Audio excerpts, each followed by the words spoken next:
Vamos agradecer aqui sempre a presença da Premier, né? Ajudando a gente com o VetCare, participando desse evento, Premier Pet Care.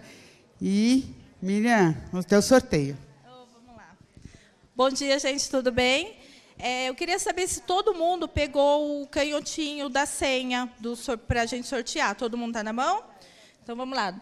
Eu queria agradecer, né, imensamente ao PetCare. Ai, maravilha! Para a gente começar aqui o sorteio, a gente está com 1, 2, 3, 4, 5, 6, 7... 12 brindes. Então, são 12 números, tá, doutora? Vou cantando aqui para vocês.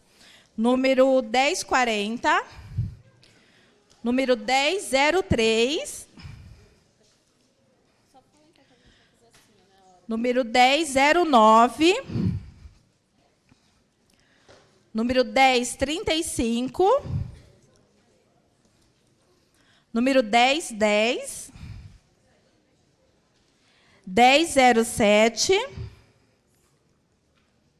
1098. 1005,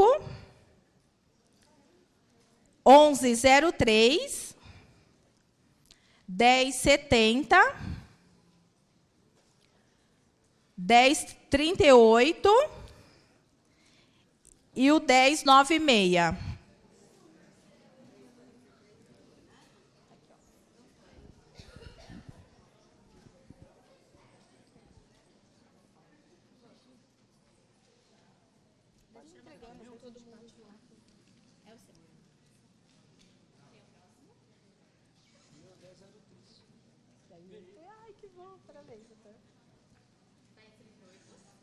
Prontinho, doutora. Queria, de novo, agradecer. Uma boa palestra para vocês.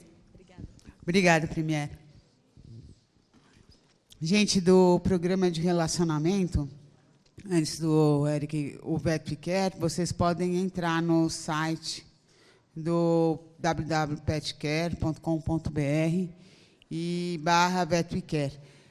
Se vocês ainda não têm uma promotora que esteja visitando, vocês podem, na folhinha de preenchimento, que vai ser recolhida agora no final da apresentação, vocês entregarem. Eu gostaria de uma visita da promotora ou qualquer sugestão. Eu acho que vale super a pena participar, porque os pontos juntados nos encaminhamentos são bastante legais. A gente tem uma série de produtos e linhas de premiação que acho que tende só a engrandecer o dia a dia da gente. Compartilhe, né? Eu acho que é o relacionamento do PetCare com os veterinários externos. Bom, vamos continuar. Obrigado por quem ficou aqui, ainda não foi para o almoço. Nessa segunda parte, a gente vai falar um pouco sobre obesidade e a relação da obesidade com a ocorrência de pré-diabetes em cães e gatos, se isso existe ou não, como identificar, como proceder. E, no final, vou falar um pouquinho de obesidade, manejo de obesidade também. Tá bom? Nessa palestra, eu tenho um pouco mais de tempo. Ufa. Então, vamos lá. Então, o pré-diabetes é conhecido como o estado em que o indivíduo ele apresenta uma homeostasia normal de glicose, uma glicose normal, né? Mas é um estado intermediário entre essa normalidade e a ocorrência do diabetes mellitus tipo 2. Então, dentro deste tempo intermediário, ocorrem algumas manifestações fisiopatológicas em que vai predispor o indivíduo a apresentar diabetes mellitus. Daqui a pouco a gente vai entender por que do tipo 2. Tá? Isso é bastante relatado em medicina humana, né? O ser humano, a principal ocorrência de diabetes no homem é o diabetes mellitus tipo 2. Então, esse estado de pré-diabetes é bastante identificado, bastante comentado, bastante discutido. E a gente vai tentar entender agora um pouquinho se isso ocorre ou não em cães e gatos também. Tá? Nesse estado de pré-diabetes, algumas manifestações ocorrem, principalmente no indivíduo obeso, né, principalmente obesidade visceral, em que vão levar a esse tipo de alteração, né? Então, além da própria obesidade, a ocorrência de hiperlipidemia, hipertensão arterial e, claro, resistência insulínica. São esses 4 fatores que predispõem um indivíduo com sobrepeso ou obesidade a desenvolver o diabetes mellitus. Esses 4 fatores ocorrendo juntos, ou pelo menos alguns deles ocorrendo em conjunto, eles são conhecidos como síndrome metabólica. É esse tipo de síndrome que leva ao desenvolvimento de diabetes em seres humanos. Tá? A gente vai entender um pouquinho mais. Então, em seres humanos é bastante relatado que o indivíduo que apresenta obesidade, hipertensão, hiperlipidemia, quando ele começa a apresentar um aumento da glicemia de jejum, intolerância à glicose, aumento do índice de hemoglobina glicada, que seria o correspondente à nossa frutosamina que a gente faz em felinos, né? São essas 3 características que definem que o humano já tem um quadro de pré-diabetes. Para entender um pouco mais, a gente tem que lembrar que o diabetes ele é classificado em diversas formas, né? Mas uma das formas de classificação é o diabetes mellitus tipo 1, onde ocorre uma destruição das células beta do pâncreas, ou células B, que são as responsáveis pela produção de insulina. Ocorrendo essa destruição, o indivíduo vai apresentar uma deficiência completa da produção de insulina, que é o hormônio que leva a glicose para dentro das células. Então, nesse tipo de destruição, ele vai apresentar, claro, hiperglicemia. No diabetes tipo 2, já é um quadro diferente. O indivíduo não tem inicialmente a destruição das células, mas ele tem fatores de resistência à ação da insulina que impedem que essa insulina atue de maneira adequada.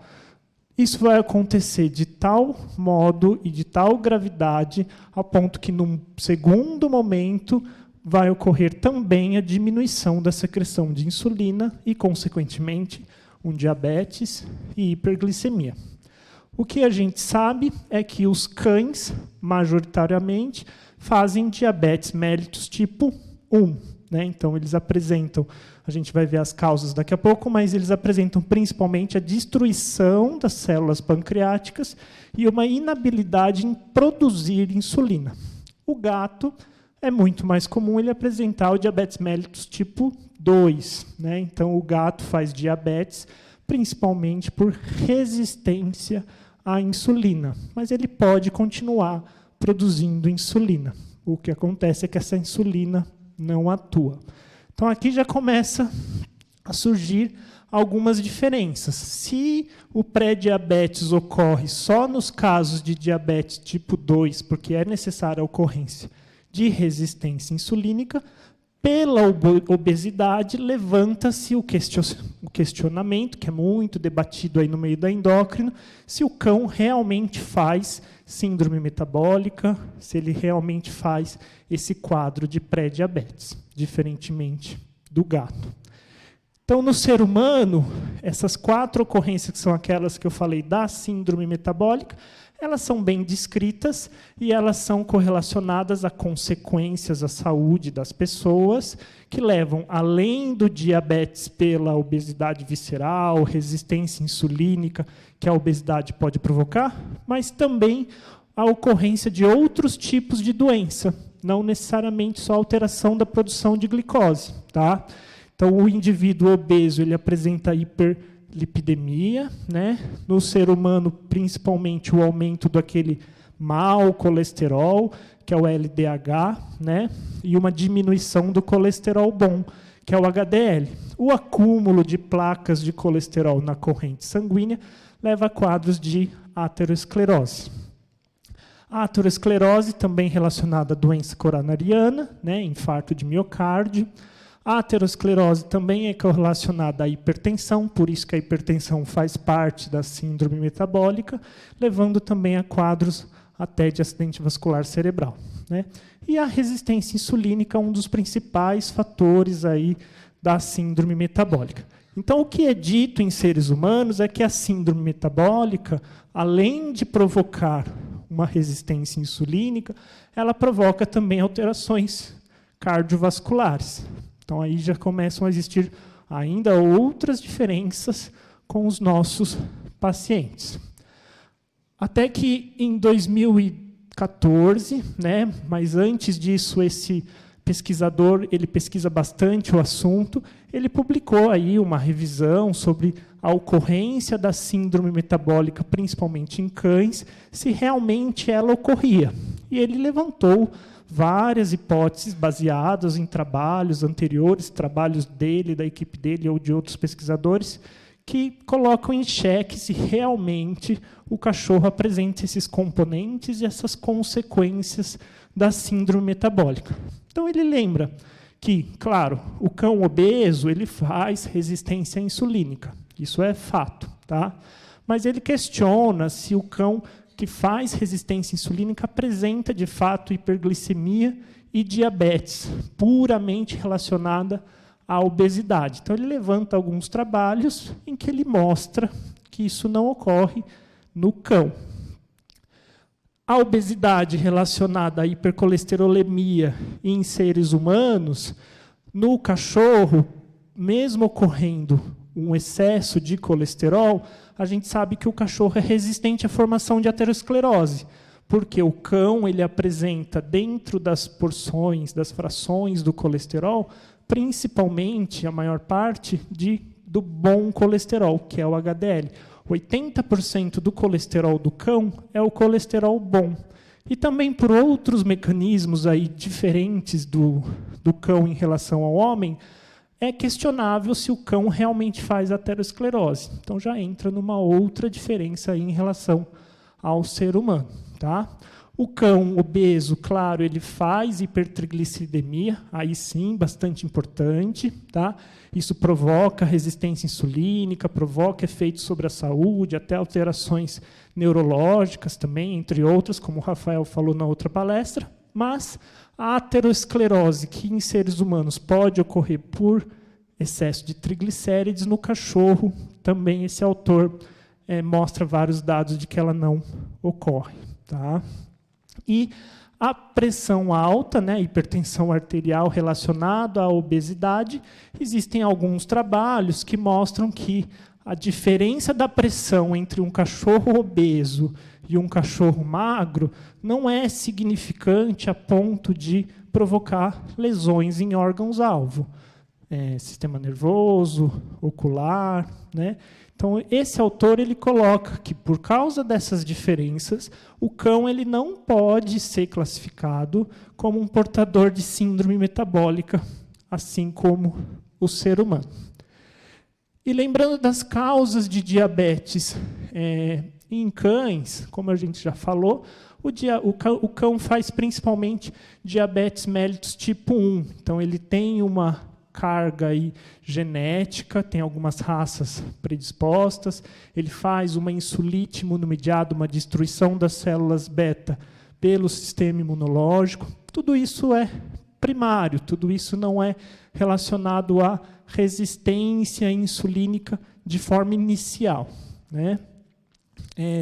Existem outras causas de diabetes em cães, algumas relacionadas à resistência insulínica, mas não necessariamente relacionado à obesidade. Então, claro, a pancreatite, outras endocrinopatias, hiperadreno, aqui está errado, é diestro, hipotiroidismo, o uso de medicações que provocam resistência insulínica, os glicocorticoides, os progestágenos, que hoje a gente não usa muito, infecções, outras doenças concomitantes, hiperlipidemia, tudo isso pode provocar, claro, resistência insulínica. Mas não é a obesidade em si que provoca a resistência insulínica nesse tipo de paciente. Tá? Em gatos, já existe uma diferença que, além deles fazerem o diabetes mellitus tipo 2 por resistência à insulina, eles apresentam o depósito de substância amiloide no pâncreas. Então, sempre que a insulina é secretada na circulação, ela libera junto uma substância conhecida como amilina. Tá? Faz parte da produção normal de insulina. Então, quanto mais insulina um indivíduo produz, mais substância amiloide é acumulada no pâncreas desse animal. Isso acontece em gatos, tá?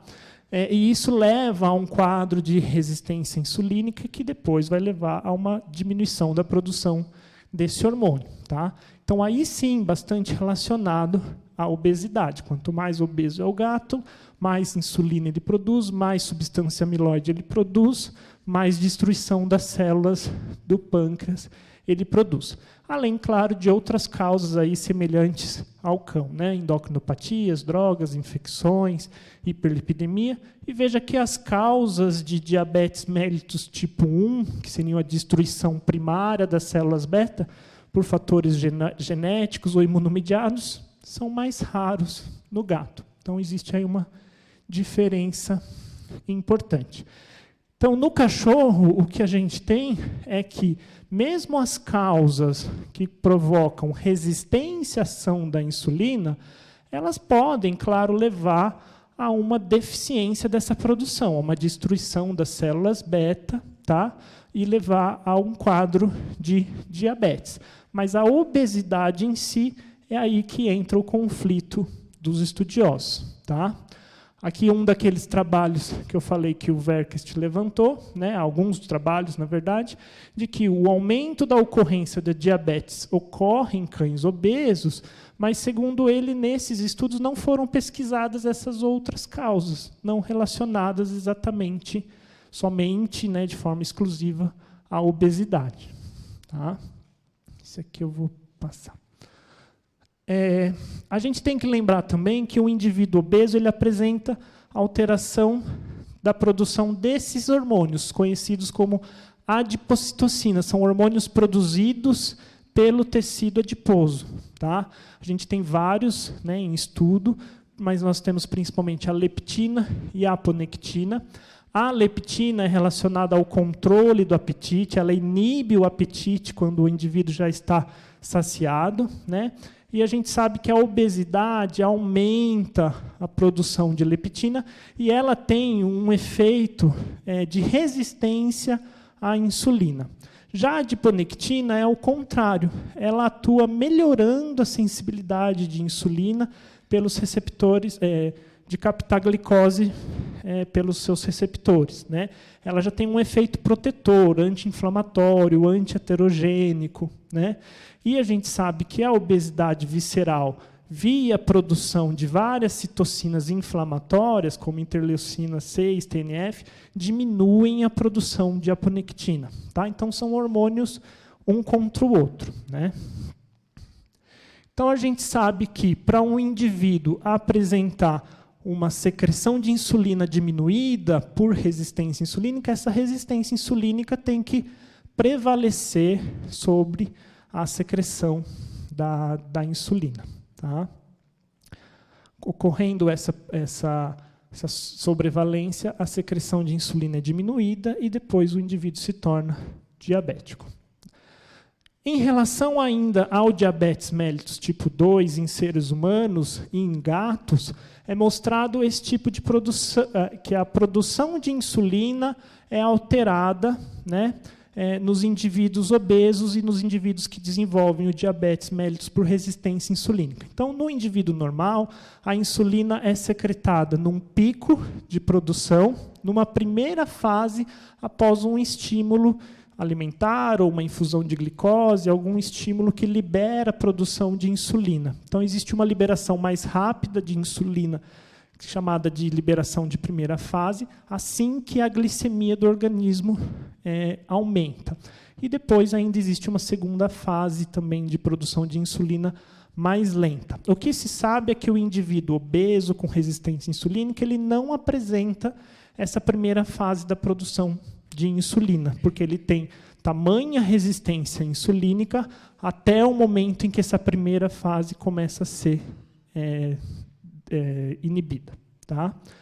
E aí o que esse mesmo autor mostrou é que os cães, eles embora... Isso aqui é um gráfico que mostra os cães obesos, nessa linha de cima, e na linha de baixo os cães magros, né?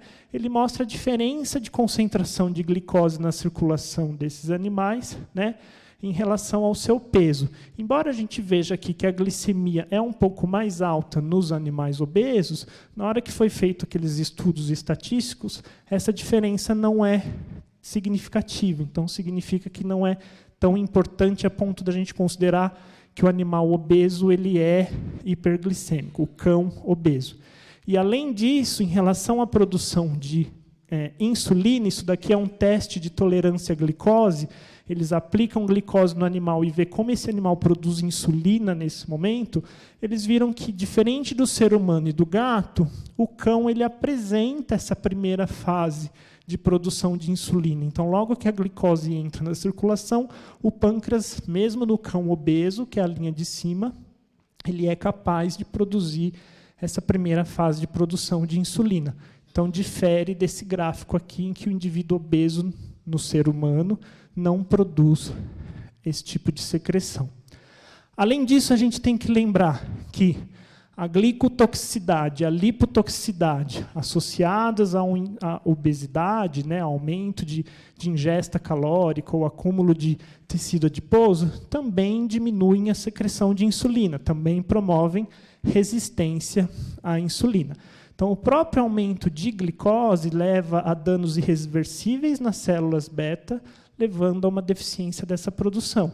E o excesso de ácidos graxos livres também inibe a produção de insulina, fazendo com que ocorra, lógico, a diminuição desse hormônio.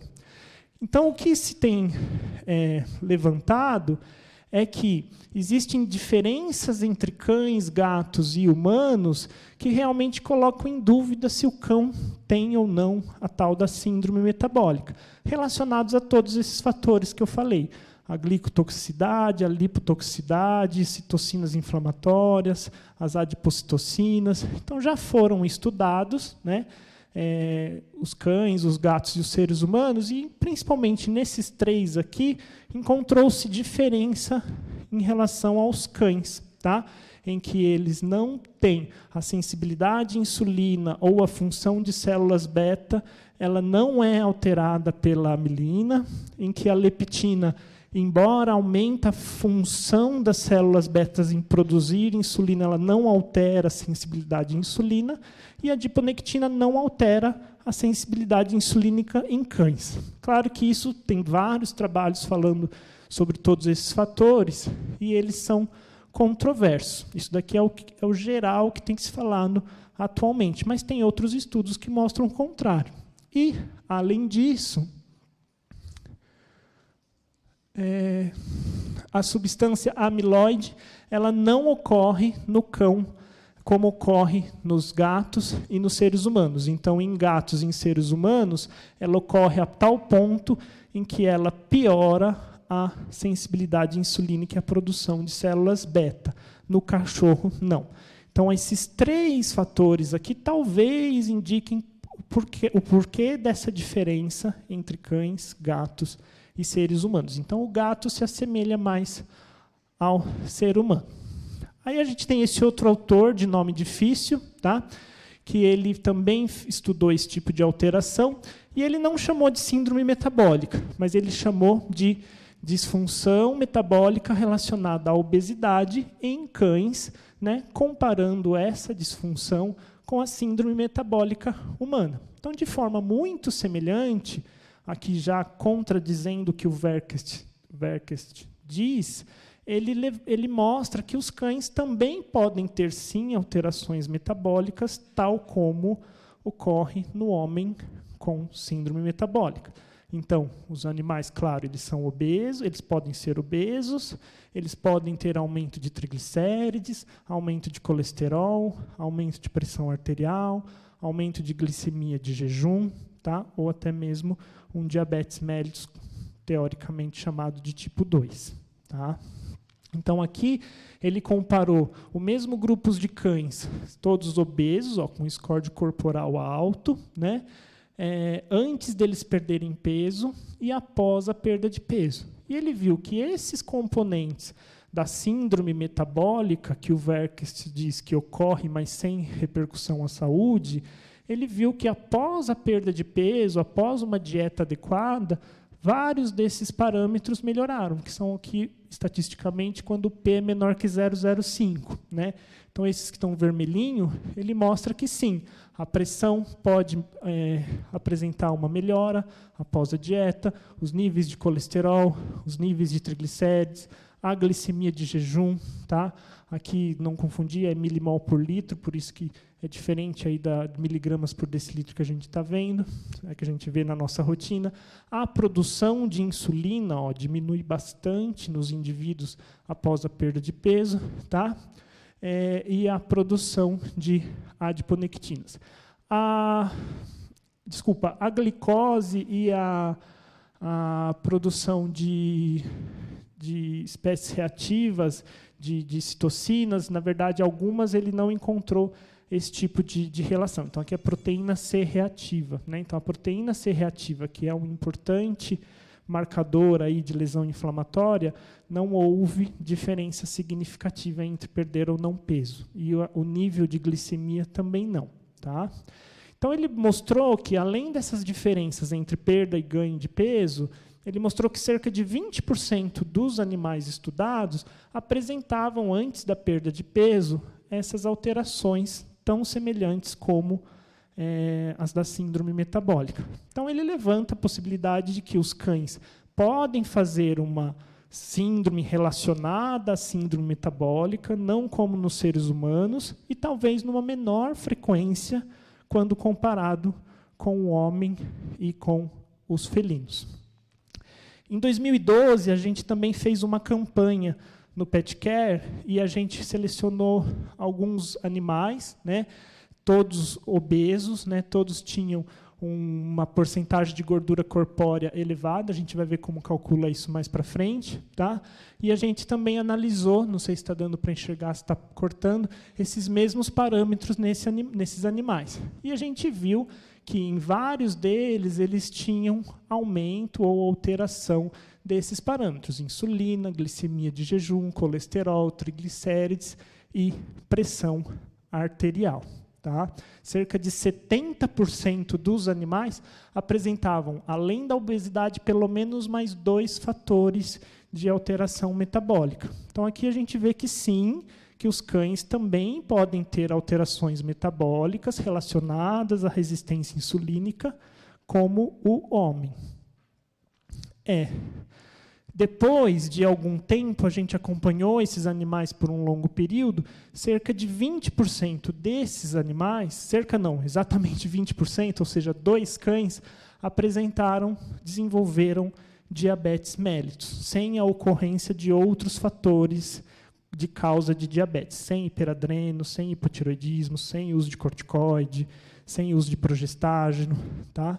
Se a gente vê, é semelhante aí à porcentagem que o Verkest encontrou. O Verkest, o autor de nome difícil, encontrou. Aqui ele não fez um acompanhamento a longo prazo para saber quantos desenvolveram diabetes, mas 20% tinham as alterações metabólicas. Aqui a gente fez um acompanhamento de quantos viraram diabéticos, 20%. Talvez por causa da obesidade e por causa da ocorrência desses fatores. Tá? Tem um animal aqui que é o que tem o maior índice de gordura corpórea, que eu acho que é esse aqui, o número 3, que ele tinha 66% do organismo da cachorra, era uma Shih Tzu, era gordura. Né? Então, ela era muito obesa. Então, nessa campanha, a gente pôde orientar os proprietários que os animais estavam apresentando essas alterações. A gente fez um programa de dieta, de exercício, de perda de peso, de fisioterapia, né, para que eles saíssem desse estado. Essa daqui foi uma das proprietárias que mais foi relutante a fazer o tipo de exercício. E, engraçado que ela só tinha alteração de um dos parâmetros, que era da glicemia de jejum maior que 100. Tá? E aí, quando a cachorra dela virou diabética e foi dado o diagnóstico no consultório para ela que a cachorra estava diabética, ela perguntou: diabetes? Cachorro tem diabetes? Você falou: não, peraí, a senhora participou de uma campanha de síndrome metabólica, a gente te explicou.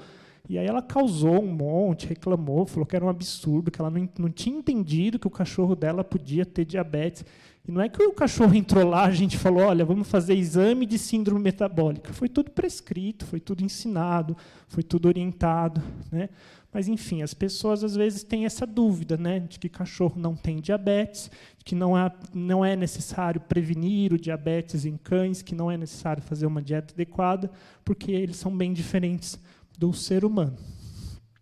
Aqui um outro trabalho de 2009, em que ele mostrou que a relação insulina-glicose de pacientes antes da perda de peso também era maior, ou seja, eles tinham que produzir, em cães, tá? Eles tinham que produzir uma maior quantidade de insulina para conseguir se manter com uma glicemia normal, né? Enquanto houve a perda de peso, essa produção de insulina pode ser mais branda, pode ser mais leve. Então, será que esse tipo de alteração realmente não provoca a lesão de células beta, não provoca essa resistência insulínica, a ponto deles não serem diabéticos, como mostra alguns trabalhos? Então, ainda é bastante controverso. O que a gente tem visto, aposto que vocês também devem ter alguns pacientes obesos que se tornaram diabéticos. Então, diferentemente do que alguns trabalhos mostram, a gente tem visto, sim, esse tipo de alteração acontecendo, né? Talvez a gente não saiba exatamente o porquê, ainda precisa ser estudado, e talvez também a gente talvez não faça a prevenção de maneira adequada. Enfim, várias coisas ainda precisam ser estudadas para se definir isso. E aqui é o mesmo trabalho, só que mostra o depósito de substância amiloide no pâncreas desses cachorros antes da perda de peso e depois da perda de peso.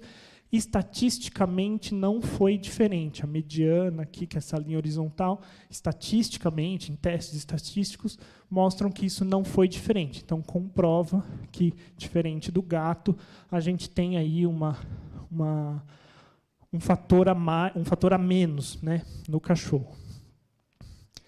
O índice Roma, que é um índice que avalia a homeostasia de glicose em pacientes obesos, bastante utilizados em humanos, ele também foi validado já para o cão, né? Nesse índice é uma fórmula bem complicada, mas se vocês procurarem índice Roma Calculator na internet, vocês vão achar esse programinha aqui, dá para baixar de graça, tá? Vocês conseguem fazer esse tipo de cálculo para conseguir mostrar para o seu proprietário, através de um número, que o cachorro dele pode estar apresentando alguma alteração pré-diabética, né? Então, nesse índice, a gente usa o valor de glicose de jejum e o valor da produção endógena de insulina, né? Um exame de sangue que vai dosar a insulina desses pacientes. Com esses dois parâmetros, a gente consegue calcular a porcentagem de funcionalidade das células beta que esse paciente apresenta, a porcentagem de sensibilidade insulínica que esse paciente apresenta e qual o valor de resistência insulínica que esse paciente apresenta. Isso é bastante utilizado na medicina, a gente acaba utilizando isso menos, mas isso já foi validado para o cachorro. Baseado nesses dois números, vai sair aqui um número de resistência insulínica que, se ele for maior do que 3,5 de resistência insulínica, indica que o paciente é pré-diabético, tá? Lembrando que no cão vai existir a dúvida, a gente não tem certeza se isso acontece no cão. Uns acreditam que sim, outros acreditam que não. Mas a gente tem aqui um número, talvez, para mostrar para o proprietário, né, para induzi-lo de melhor forma a fazer a dieta. Em gatos já é diferente. Então, em gatos já se sabe, né, por o gato ter essa questão da substância amilina e outras diferenças, né, a gente sabe que o gato, ele tem sim, o gato obeso, um risco elevado de desenvolvimento de diabetes mellitus tipo 2. Né? Além da questão da substância amilina, existem outros fatores interferindo, né? Então, se sabe que o depósito de substância amiloide ocorre, o gato obeso também apresenta uma resistência à insulina hepática, né? Então, da ação da insulina nas células do fígado, ela também é alterada, e esse conjunto de fatores vai levar a uma hiperglicemia do gato obeso, com exaustão das células beta, até uma falência de células beta e o desenvolvimento do diabetes mellitus. Então, em gato já é bem diferente. Mesmo assim, se questiona se o gato pode ser denominado como ocorrente de síndrome metabólica, porque ele não tem os outros componentes, né? Ele não tem as outras consequências, a aterosclerose, né, relacionada à obesidade, à hipertensão, os AVCs, né? Então, talvez é só uma questão de nome. Independente do nome que a gente está dando, se é síndrome metabólica, se é alterações metabólicas relacionadas à obesidade, a gente sabe que o gato e talvez o cachorro, sim, eles apresentam esse tipo de alteração sem tanta repercussão sobre o sistema circulatório. Aqui imagens de histopatológico, né? Isso daqui mostra uma ilhota pancreática de um gato normal e aqui de um gato obeso. Vocês veem que a ilhota dele é toda alterada por depósito de substância amiloide, e aqui em imunofluorescência com um marcador de produção de insulina. O gato normal tem bastante produção de insulina, o gato obeso, pelo depósito de amilina, ele apresenta diminuição dessa produção. E aquela primeira fase de produção de insulina após um estímulo por glicose, né, em gatos, né, já foi demonstrado, assim como em seres humanos, que essa primeira fase também não ocorre nos gatos obesos. Então, aqui a gente tem alguns gatos considerados magros. Após um estímulo de glicose, ele tem o pico de secreção primário de insulina, né? E nos gatos obesos esse pico é bem menor, né? Então, isso já é bem semelhante ao homem. Então, o gato se assemelha mais ao homem nesse quesito. Então, é uma questão aí de diferença de espécies, tem muita coisa ainda a ser descoberta, né, para a gente chegar nessa conclusão, tá bom? Mas o que a gente acredita, o grupo de endócrinos do PetCare, pelo que a gente tem visto de casos, por aquele nosso levantamento, é que sim, o cachorro tem sim algum distúrbio relacionado à obesidade, que altera sim a secreção de insulina e pode levar ao desenvolvimento de diabetes, talvez numa frequência menor do que em gatos. E falando um pouquinho da obesidade em cães e gatos, né, ela é considerada a desordem nutricional mais comum nessas espécies, tá? A porcentagem de gordura corpórea acima de 10 a 20% já indica que o paciente tem um excesso de peso, que ele está em sobrepeso. Eu vou mostrar como que faz esse cálculo para vocês, tá? E acima de 20% ou 30%, a gente já disse que esse indivíduo, tanto o cão como o gato, é obeso. Tá? Em levantamentos aí em outros países, né, a obesidade tem se tornado cada vez mais frequente, assim como no ser humano, porque, claro, eles acompanham o nosso ritmo de vida, de estresse, de alimentação, de falta de exercício, né? Então, cerca de 30% dos gatos já são considerados obesos em outros países e até 40% dos cães já são considerados ou com sobrepeso ou obesos. Em gatos, a ocorrência da obesidade ocorre principalmente em machos, tá? Do que fêmeas, e principalmente em gatos de meia idade castrado. A diferença para o cachorro é que é mais comum nas fêmeas, talvez aí por diferenças de produção de hormônios sexuais entre as espécies. Também animais de meia idade e castradas são mais, a ocorrência da obesidade é mais comum. Em cães e também em gatos existem já genes identificados, né, como causadores ou fatores de predisposição à obesidade que alteram ali como eles absorvem, como eles metabolizam os nutrientes. Então, a genética, claro, tem um fator envolvido. Em Beagle isso já é demonstrado. Em gatos, não necessariamente de alguma raça, tá? Existem, então, alguns genes já descritos. A gente sabe que a castração por alteração de produção de hormônios sexuais também pode promover a obesidade, o sedentarismo, claro, como no ser humano.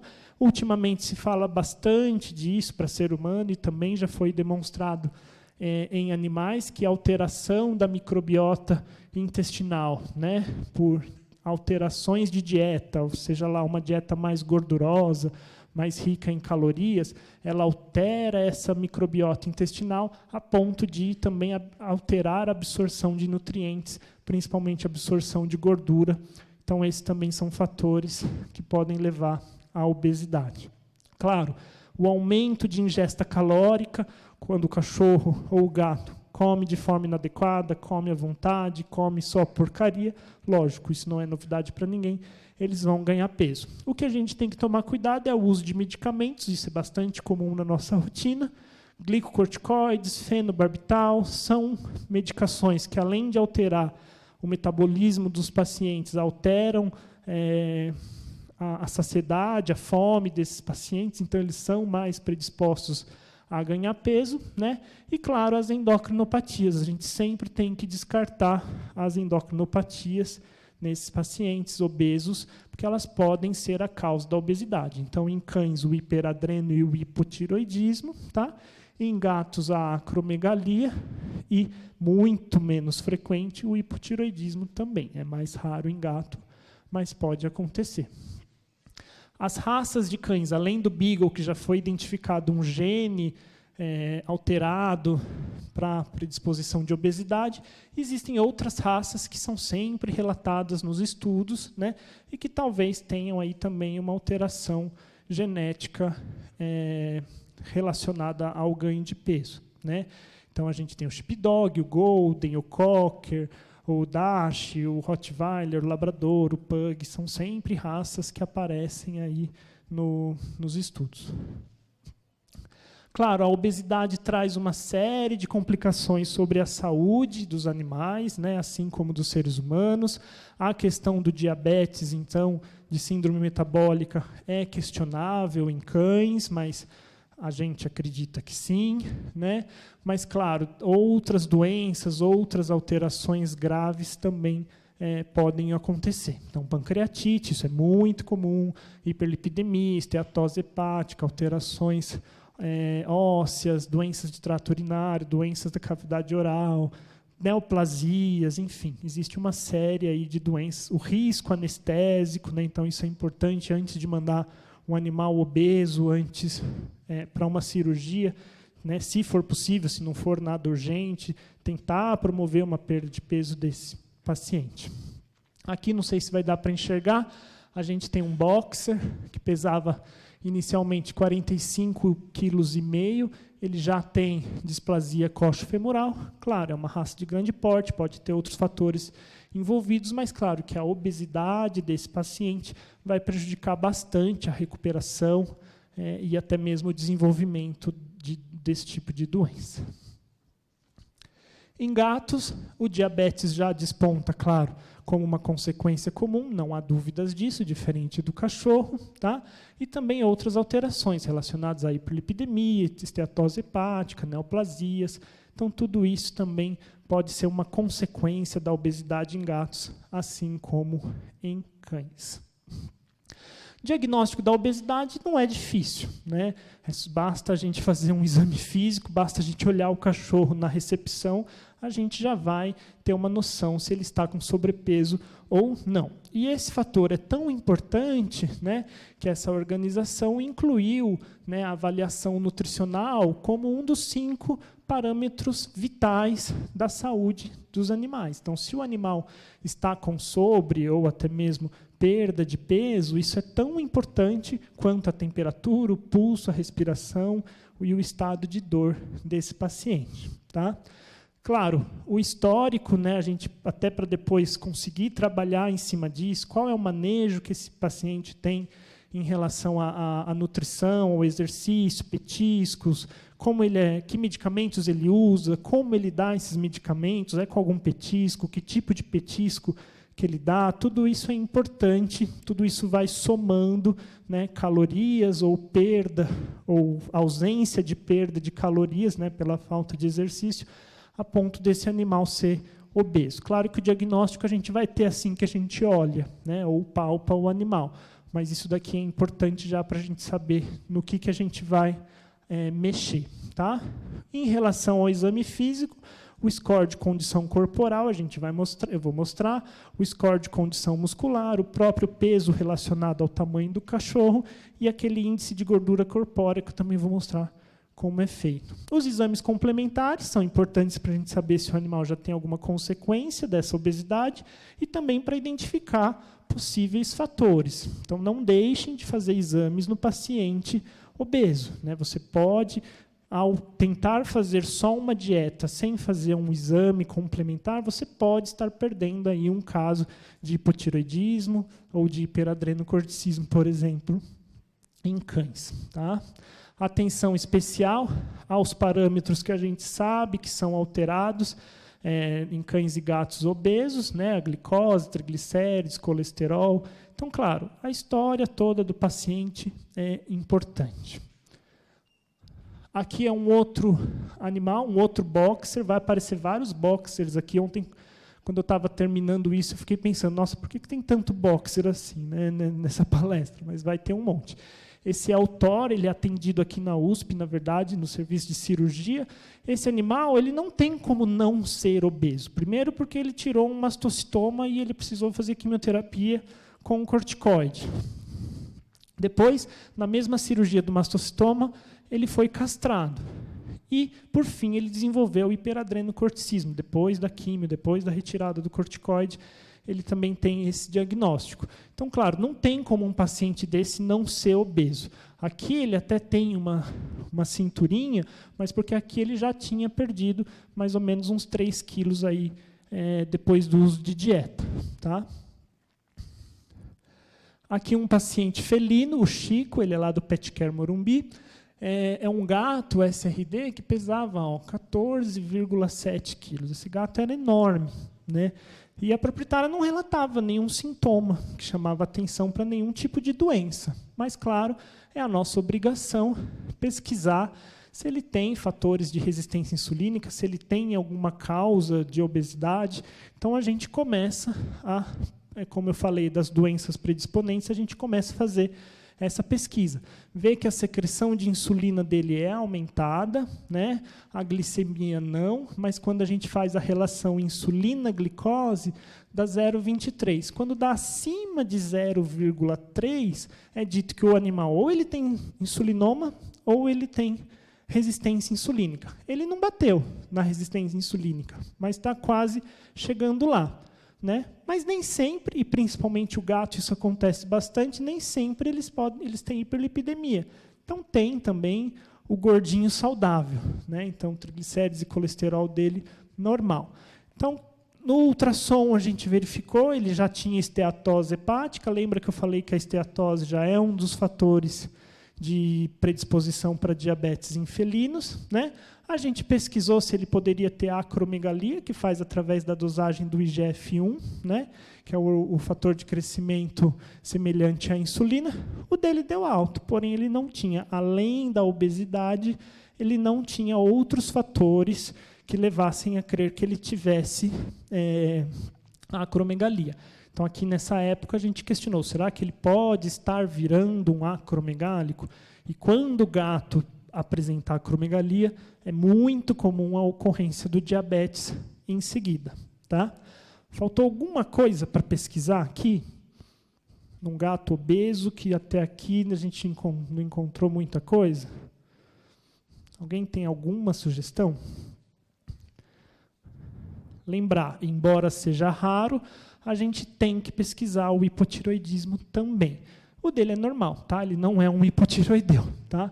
Mas a gente tem que lembrar de fazer um exame completo desses pacientes, porque nessa de descartar aquilo que é raro, às vezes a gente acaba não fechando alguns diagnósticos. Esse animal ele está vivo até hoje, a gente não conseguiu fazer ele perder muito peso, acho que isso aqui foi em 2013, até hoje ele perdeu mais ou menos 1 quilo, né? Claro, ele nunca vai ser um animal magro, e por enquanto ele não é diabético, ele não tem realmente o desenvolvimento de acromegalia, não tem sintomas disso, né? Mas vale aí para a gente lembrar que a gente tem que fazer um perfil geral desses pacientes, nem que seja para a gente ficar um pouco mais tranquilo, né? E tentar mostrar para o proprietário que existem alterações e que a dieta se faz necessária. O score de condição corporal, todo mundo já ouviu falar, isso aqui não é nenhuma dificuldade, né? A gente faz através de visualização, né, de inspeção e palpação, né, a Visava tem aí parâmetros para identificar isso, né, mas o ideal do cachorro, né, de um score que vai de 1 a 9, é que ele fique por volta do 4 ou do 5, que é aquele estado em que a gente consegue palpar as costelas, a gente consegue ver uma cintura desse animal olhando de cima ou de lado, que a gente vê uma prega abdominal solta, né? Então, são fatores aí que indicam que o animal está com o peso adequado. Alterou isso, claro, quando chega um paciente desse, só de olhar a gente já sabe que ele é obeso. Então, isso daqui é uma classificação que serve também para o acompanhamento, para a gente saber se o animal vai alterando aí de score. E o gato também, de forma muito semelhante, são as mesmas características. É importante avaliar nesses pacientes o score de condição muscular, que é diferente do score de condição corporal, né? Onde, através de palpação, a gente consegue sentir a força ou a resistência que esse animal tem dos músculos. Isso é muito importante para animais que têm outras endocrinopatias, como o hiperadreno, eles acabam fazendo atrofia muscular, né? E também no acompanhamento, depois da perda de peso desse paciente, muitas vezes eles perdem massa muscular também, o que é ruim, o que é prejudicial à saúde, o que é prejudicial para a locomoção. Então, isso também tem que ser avaliado nesses pacientes. E um animal pode ter um bom score de condição corporal e um score de condição muscular ruim, ou vice-versa. Tá? Não são alterações necessariamente equivalentes. E, para a gente calcular a porcentagem de gordura corporal desses pacientes, a gente se utiliza das medidas morfométricas. Então, no cão, a gente faz só 2 medidas, da circunferência abdominal e da distância da patela até o calcâneo, em centímetros, relacionado ao peso. Agora, o gato não tem jeito. A gente precisa medir o gato inteiro, dá mais trabalho. Aí a gente põe em 2 fórmulas muito fáceis, dá para fazer de cabeça, isso daqui, né?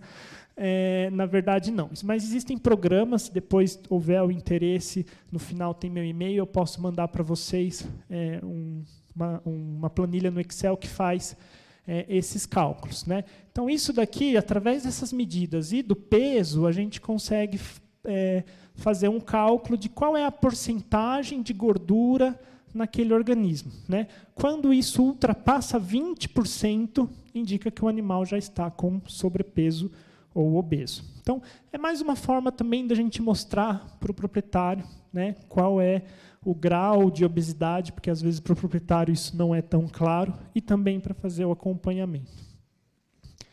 Em relação ao tratamento da obesidade, para finalizar, né, a gente tem 2 passos a seguir. Primeiro, claro, promover a perda de peso do paciente. E depois que a gente atingir essa perda de peso, a gente tem que promover a manutenção dessa perda de peso, senão todo o trabalho foi por água abaixo. Para a perda de peso, que é a primeira etapa, a gente tem que fazer com que o gasto energético, né, o gasto de calorias desse paciente, claro, seja maior do que a captação de energia do cão ou do gato, assim como para pessoas também, né? Existem propostas de medicamentos que inibem o apetite, principalmente. Então, tem o Slentro, o Yarvitan, né, que são medicamentos que não estão disponíveis no Brasil, que tem essa proposta de auxiliar nessa perda de peso por inibição do apetite. Mas o que foi visto nas evidências e em estudos com essas medicações é que eles até podem funcionar, mas com a condição de muitos efeitos colaterais associados, né? Vômito, né? E de um não segmento muito frequente pelo proprietário, porque muitos animais simplesmente param totalmente de comer, o proprietário se assusta, descontinua o tratamento. Então, isso daqui acaba sendo muito restrito, não indicado mais, né? E a gente acaba, infelizmente, ficando preso ao velho e bom restrição calórica, atividade física e, quando houver, investigação e tratamento da causa de base. Tá? Então, o manejo nutricional, como a gente falou na anamnese, que era importante, é importante saber se o animal come à vontade ou em porções divididas. É demonstrado que aqueles animais que comem várias vezes ao dia, nas quantidades adequadas, eles perdem mais peso do que aqueles que comem à vontade. Isso acontece bastante do proprietário relatar que não consegue separar os animais.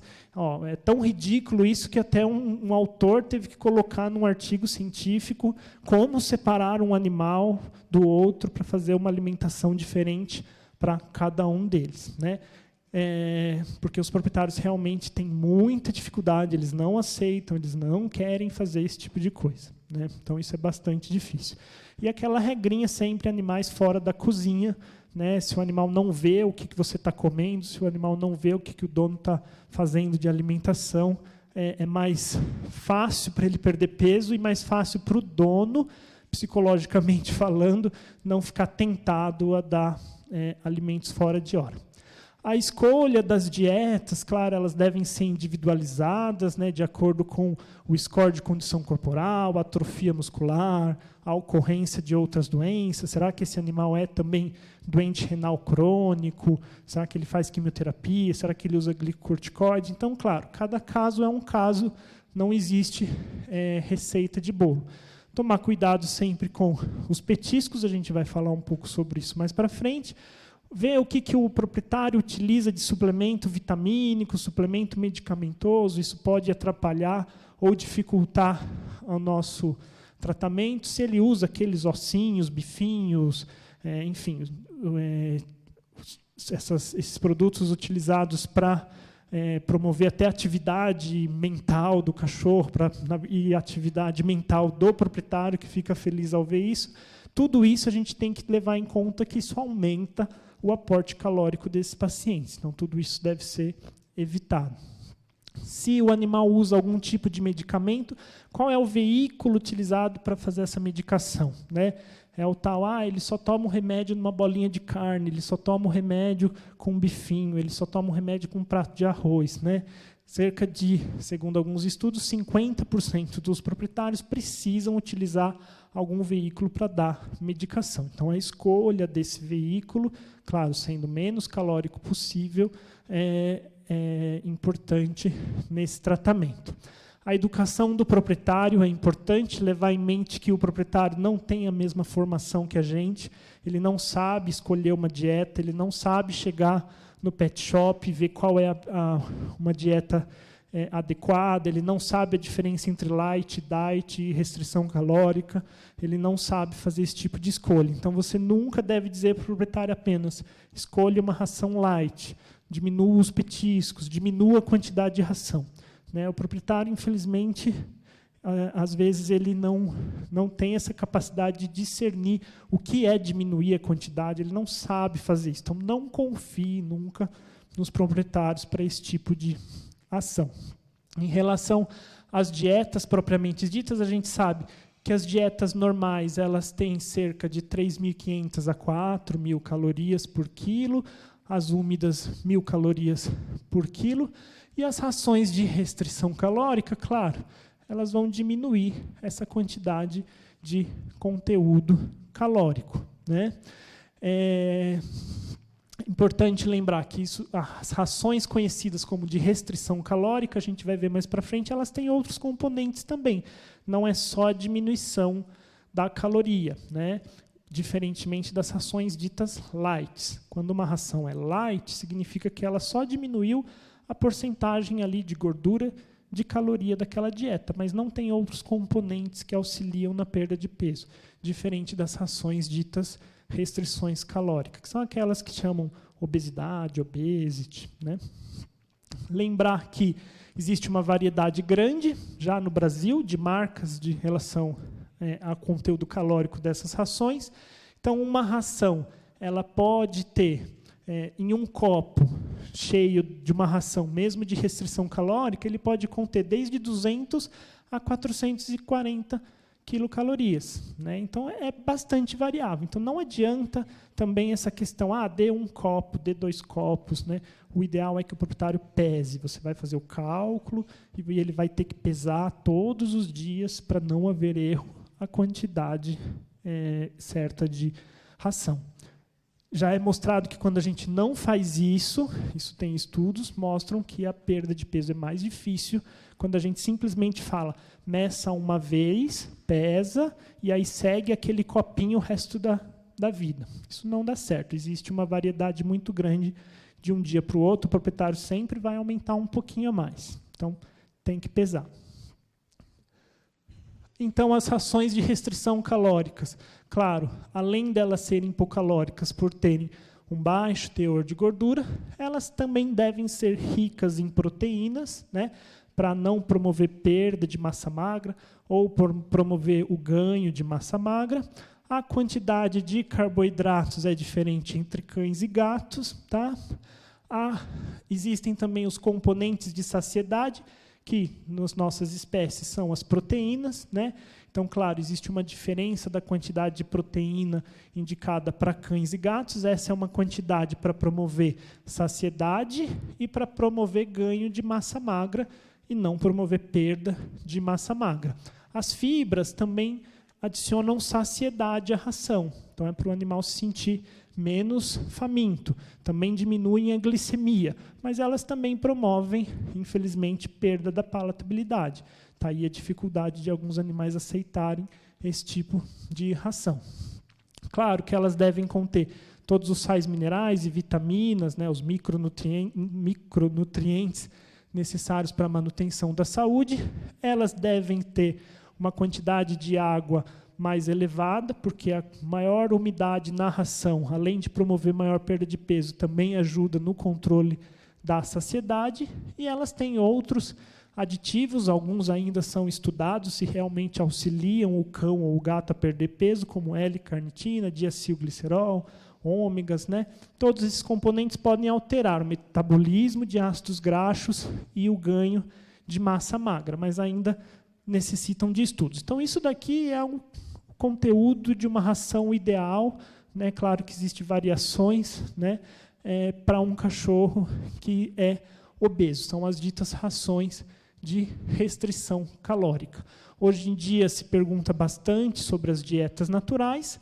Elas auxiliam, desde que sejam devidamente formuladas, com todas essas características, com a adição de vitaminas, sais minerais, o que implica em colocar medicações para esse animal, né? Não adianta também fazer da cabeça ou fazer semelhante à nossa, tem que ser prescrita. E tudo isso, claro, como eu já falei, é diferente de uma ração light. A ração light só tem diferença disso daqui, só altera a gordura, mas todo o resto é mais ou menos semelhante que uma ração normal. E tudo isso é importante para perda de peso. Então, ração light só para perda de peso, não.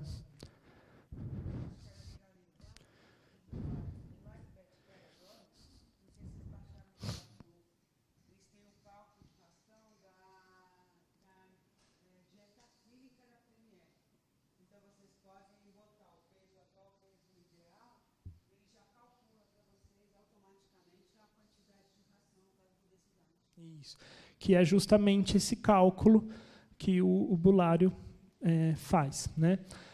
Então, a gente tem que fazer o cálculo, não adianta seguir a informação do rótulo, que lá vem numa informação muito variada, de 5 a 10 quilos tanto. Mas e o cachorro que pesa 8 é igual ao que pesa 5? Né? Então, a gente tem que pensar nisso também, né? Então, a gente tem que fazer o cálculo de requerimento energético calórico para esse animal, existem várias fórmulas para isso, né? E quando o animal é obeso, a gente tem que iniciar, né, em cães, uma restrição de 10% a 20% desse valor do requerimento energético mínimo, né?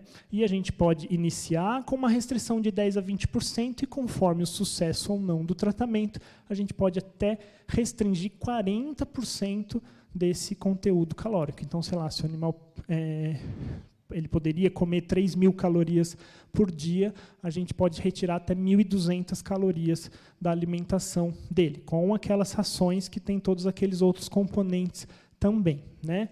Existem, como eu falei, diversas fórmulas para fazer esse cálculo, existem planilhas de Excel, de aplicativos para fazer isso também, né?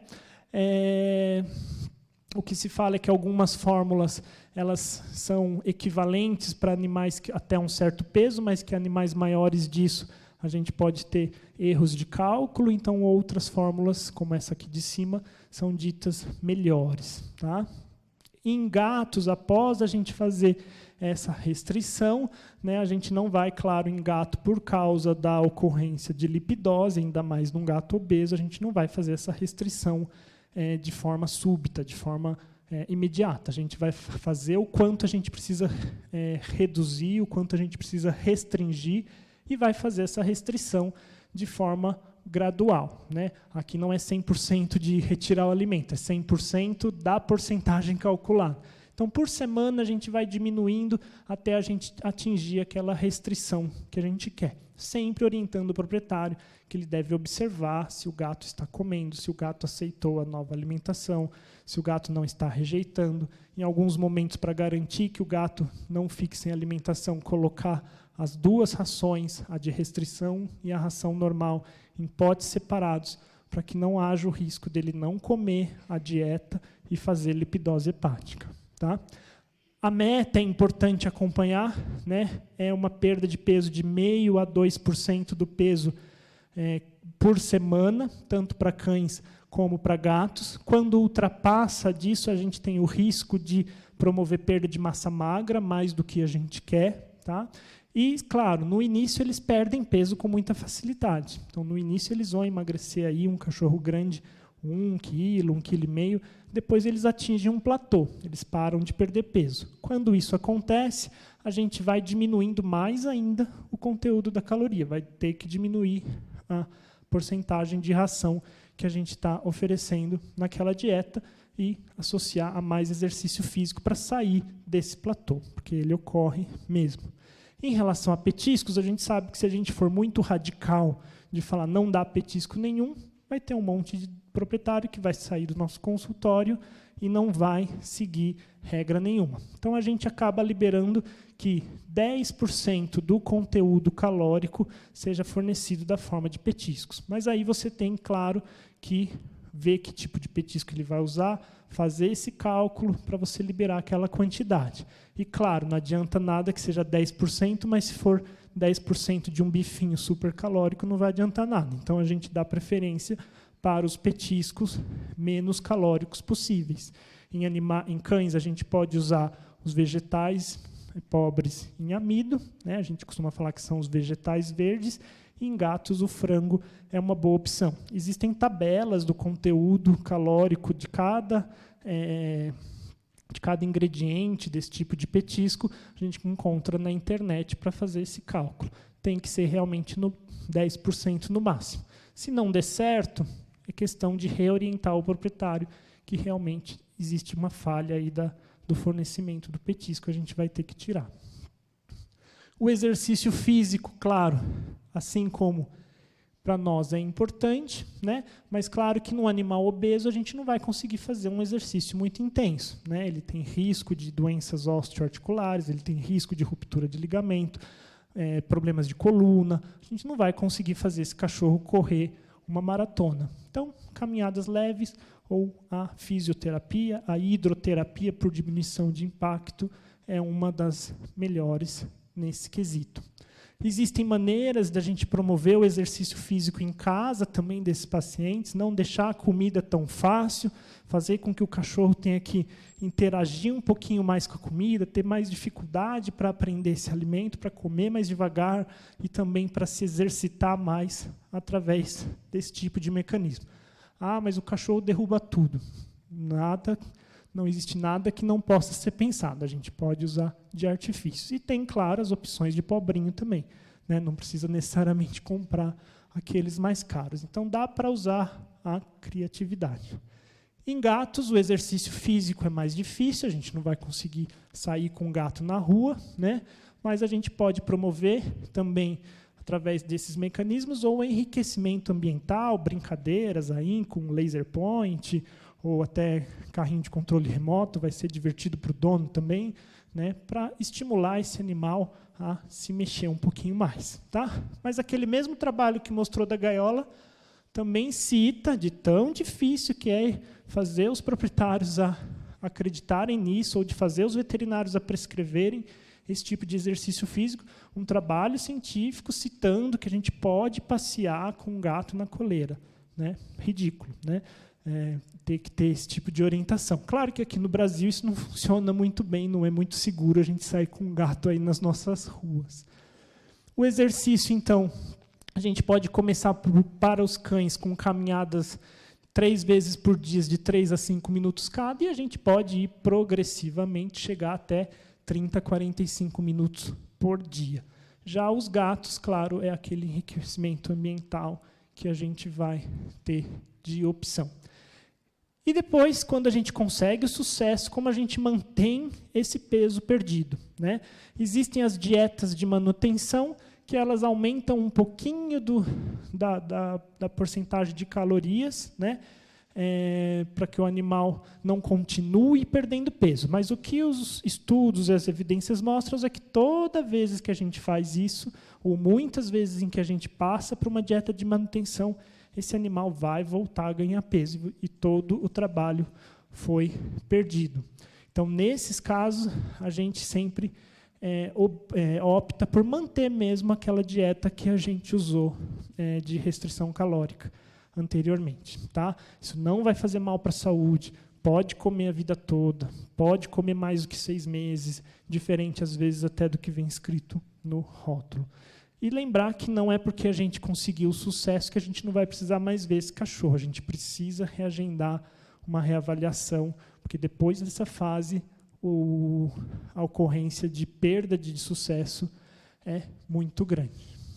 Aqui um caso também só para ilustrar, a Polly, uma Yorkshire, 4 anos, castrada, com um diagnóstico de hiperadrenocorticismo, então tem um fator de predisposição. Tá? Após o tratamento com o trilostano, ela apresentou melhora dos níveis de cortisol. Isso daqui é conversa para uma outra palestra.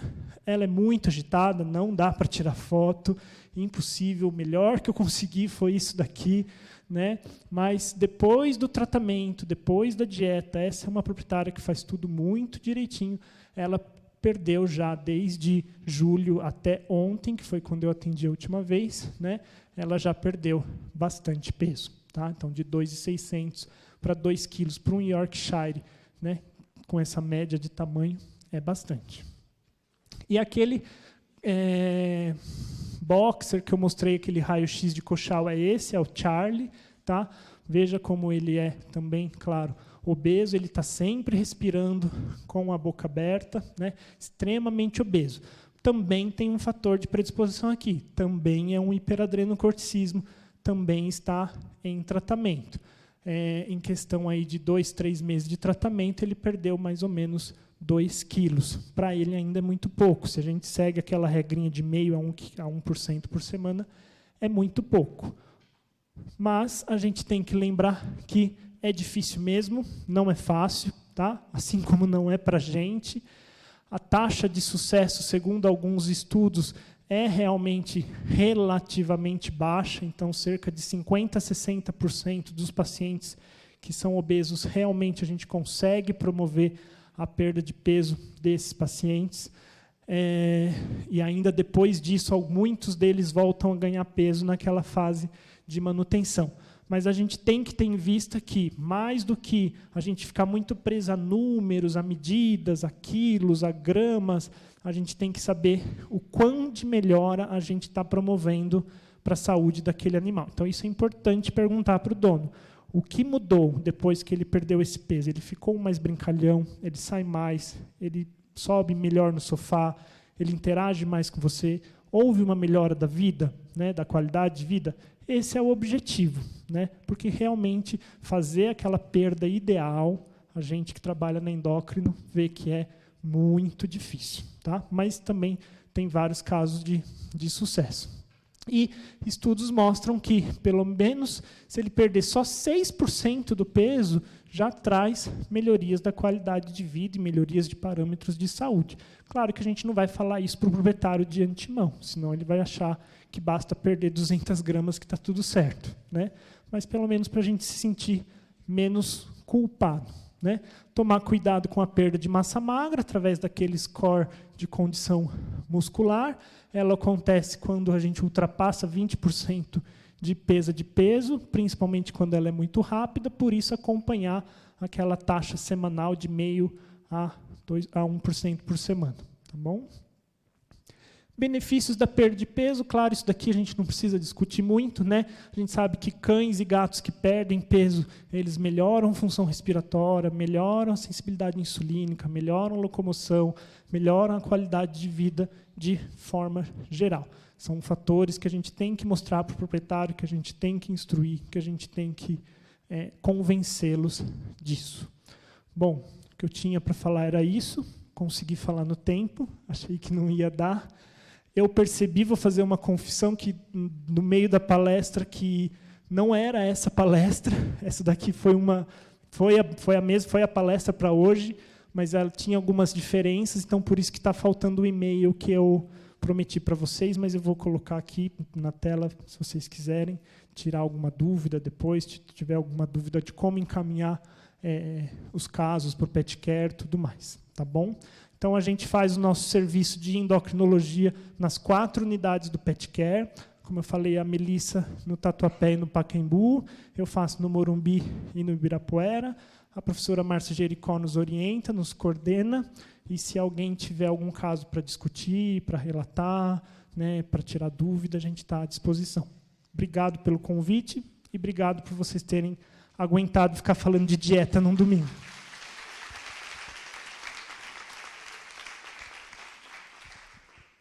Alguém tem alguma dúvida? Gostaria de...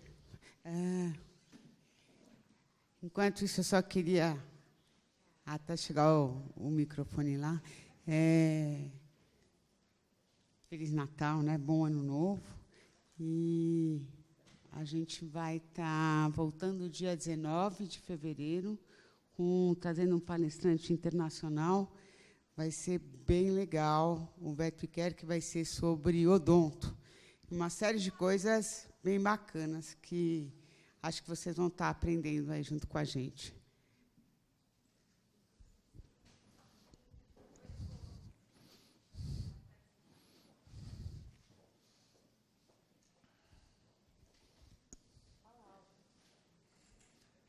Acho que se falar alto dá para ouvir.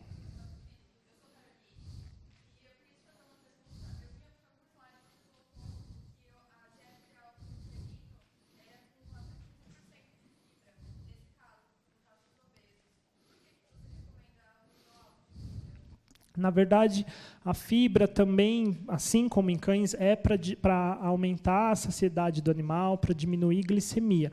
Mas em gato, por isso que no slide estava a questão da palatabilidade justamente do lado da ração de felinos. Em gato, essa é uma maior dificuldade. Essa porcentagem, na verdade, são valores de artigos, de valores de estudos, em quais tipos de ração, em quais tipos de dieta esses animais perderam mais peso. Tá? Mas, claro, que as rações disponíveis no mercado, às vezes, saem um pouco daquilo ali, justamente por conta da palatabilidade.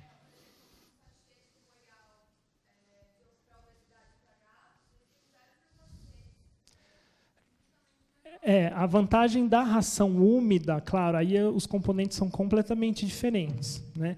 A vantagem da ração úmida já são outras. Eles conseguem enriquecer essa ração de proteína, umidade, né, nem se fala, né, então aí já são outros tipos realmente de componente. Aquilo ali é para ração seca, tá? E aquilo, de novo, valores de estudos, não necessariamente aquilo que tem no mercado.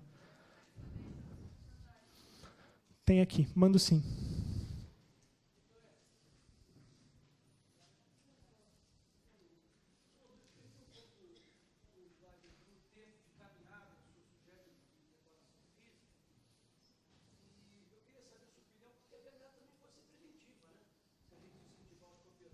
Claro, claro.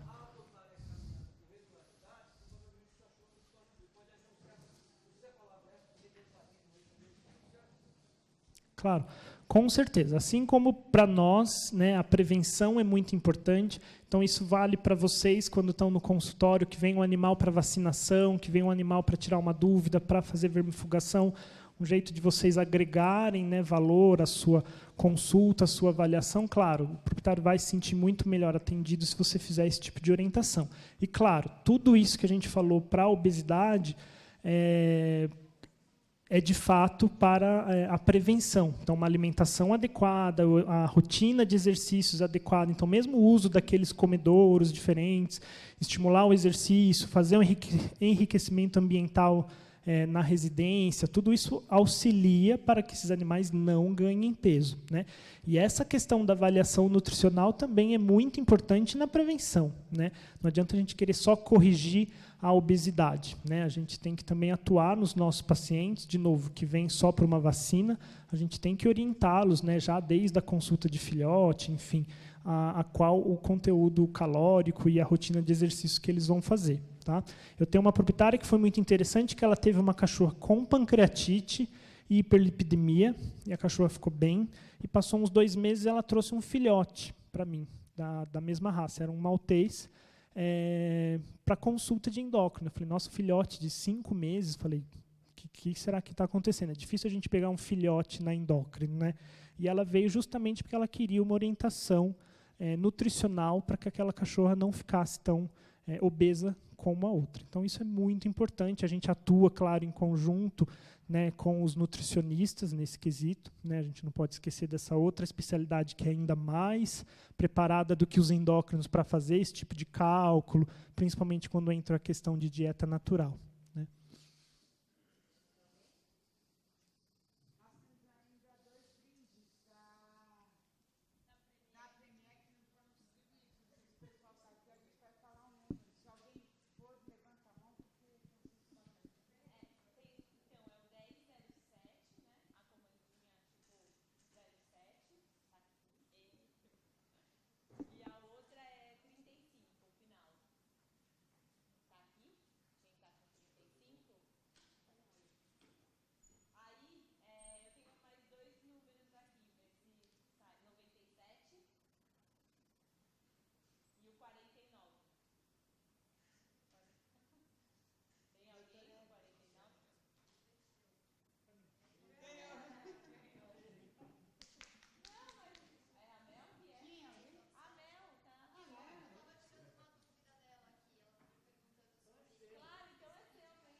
Obrigada, gente. Bom final de ano, bom Natal. A gente se vê ano que vem.